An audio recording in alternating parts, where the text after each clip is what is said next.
Selain menggempur peralatan militer Ukraina, tentara Rusia selama operasi militer khusus juga bertugas melindungi rakyat sipil Ukraina terutama di wilayah yang dikuasai. Angkatan bersenjata Rusia terus melindungi objek sipil di wilayah Ukraina yang dibebaskan dari serangan udara musuh, kata Menteri Pertahanan Rusia Jenderal Sergei Shoigu, tanggal 2 Agustus.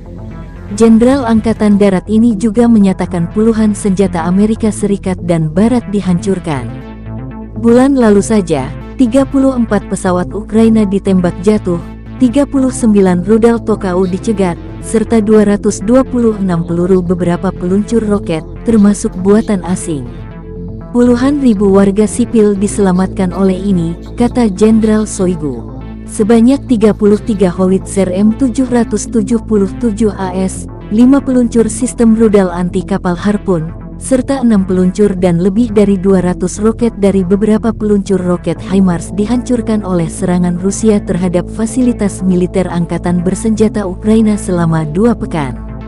Selama 2 minggu terakhir, Ukraina juga kehilangan 396 sistem rudal anti-tank Javelin dan Enlaw dan 125 sistem rudal anti-pesawat portabel Stinger. Прикрывать гражданские объекты в освобожденных районах от средств воздушного нападения противника. Только за минувший месяц сбито 34 украинских самолета, перехвачено 39 ракет комплекса «У», а также 226 снарядов реактивных систем залпового огня, в том числе иностранного производства.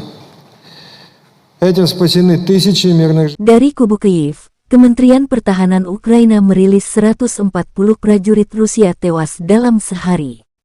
Total 170 tentara Federasi Rusia meninggal sejak awal konflik hingga hari ke-160.